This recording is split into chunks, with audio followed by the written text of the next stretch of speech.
Dear children, today we have to learn in standard 10 subject social science chapter number 13. The name of the chapter is manufacturing industry. What is the name of the chapter, dear children? The name of the chapter is manufacturing industry. Now what is the meaning in Gujarati of the manufacturing? Manufacturing, it means utpadana. In industry, it means udyog. Now first of all, dear children, we have to learn about the introductory part of the manufacturing industry. The process in which, what about the dear children? The process in which a man can change the natural resources into the usable condition. What about the dear children? Here, the process in which a man can change the natural resources into a usable condition according to his intellectual, culture and economical capacity is called as a industry. What is called as an industry, dear children? The process. What? The process in which man can change the natural resources. It means, dear children, we are using a natural resources as a raw material. It means we are using the natural resources into a usable condition. It means we are using a natural resources as a human being in our in usable conditions. Like example, we are using a natural resources as a raw material from the different industry. It means the natural resources is usable condition according to his intellectual, cultural and economic capacity is called as a industry. In India, now what happened, the dear children? In India, the industrial tradition are found since from the Indus Valley civilization. What happened, the dear children? Here, the industrial tradition we have found from the Indus Valley civilization. At that time, India used to prepare. At that time, the India used to prepare the cotton textile, clay utensil, things of the bale metal and the beads. Up to the 18th century, India was ahead in shipbuilding industry. Up to the which century? Up to the 18th century, the India was ahead into the shipbuilding industry. India was also ahead in handicraft as well as the cottage industry, and there was a heavy demands of the Indian cotton clothes, muslin clothes, metal, utensil and ornaments. Dear children, you already learned in the standard 8 also that what happened that the Indian clothes, silk, muslin, the metal, utensil, these all things have a great demand into the European markets. With the beginning of the industrial revolution in England, now what happened that, dear children? Here, the beginning of the industrial revolution into the England, the British are used to take away the raw material, especially raw cotton. Now what happened there? In 18th century, there was an industrial revolution into the European nation, and that's why the European nation required raw material. And what happened there? Here, now British are used to take away the raw material, especially raw cotton. They used to follow the policy of selling the good manufactures in England at the higher price in India. Now which kind of the policy they are using by the British? They used to follow the policy that selling the goods manufactured in England at a higher price in India, and the Indian market would totally collapse. This damaged the textile industry of the India heavily and the Indian craftsmen. Now next one, dear children, here, that's why we can say that what happened there? There was a heavy demand of the Indian cotton clothes, muslin, metal, utensil and the ornaments into the European market. But what happened there? Now after the revolution into the Europe, what happened that now British collapsed our textile industry totally.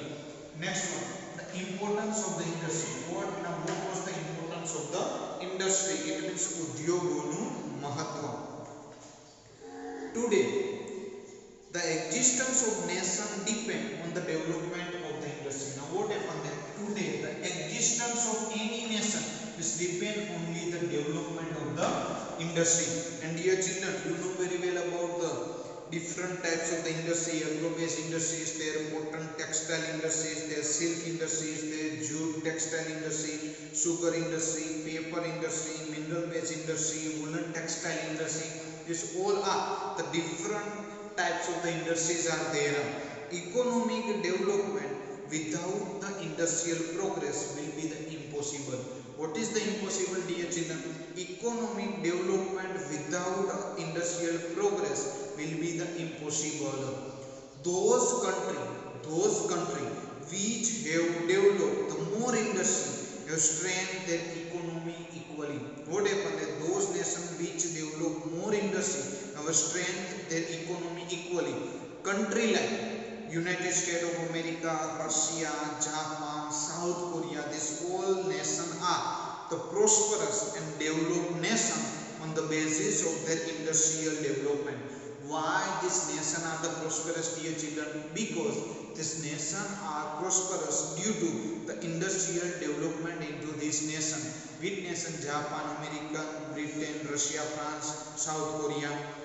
Those countries where industry are either not developed or are less developed, are not capable to harness the natural resources as an industrial raw material.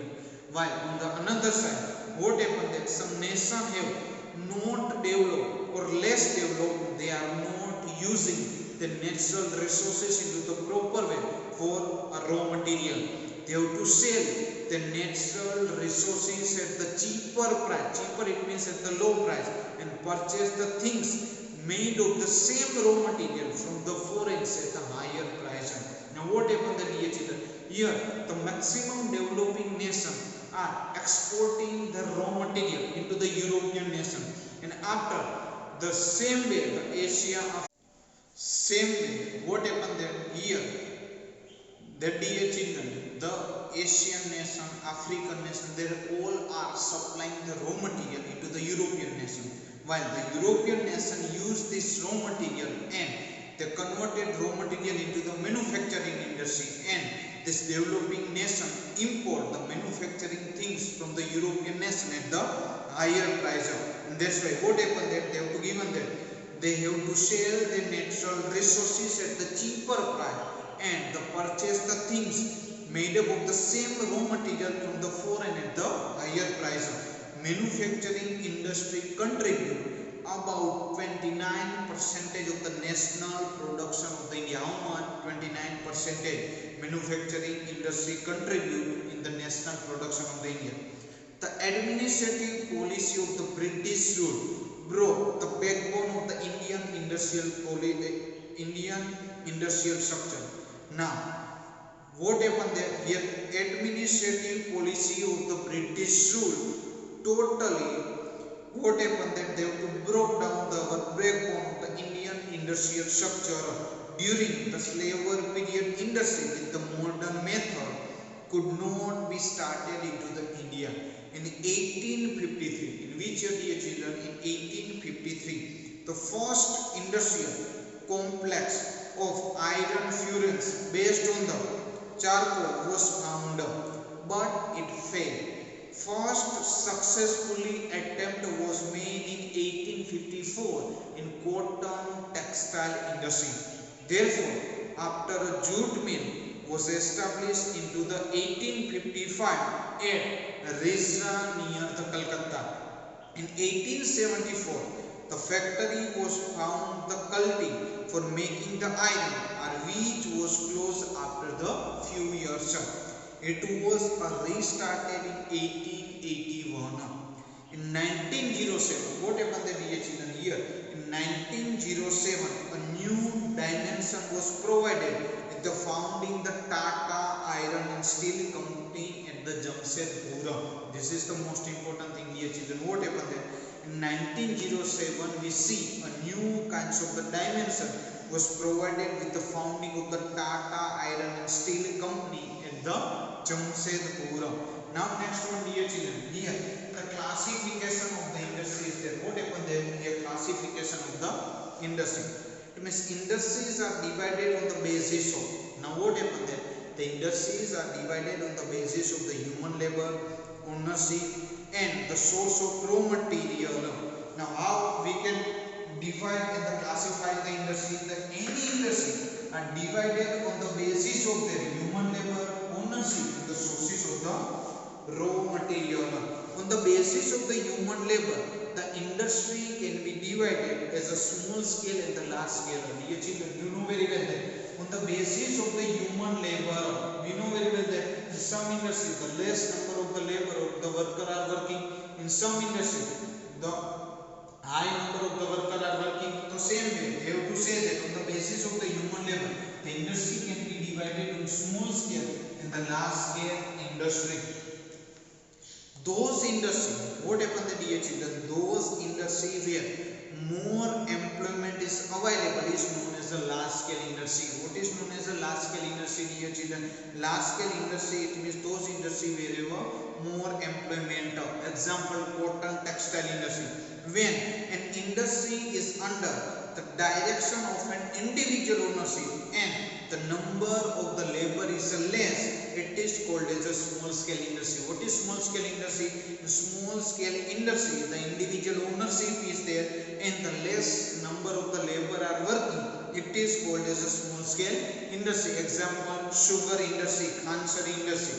Besides this, industry can be classified on the basis of the private, public, collaborative and cooperative group. What happened, dear children? We can also classify the industry is a basis of the private, public, collaborative and cooperative. So the industry can be classified into the various way. What happened, dear children? We can say that the industries can be classified on the many way. On the basis of the sources of the raw material, the industry can be classified into agro-based industry and measure-based industry. What happened, dear children? We remember on the basis of the source of the raw material. What happened, dear children? On the basis of the source of the raw material, we can classify the industry into the agro-based industry and the mineral-based industry. Thank you, dear children.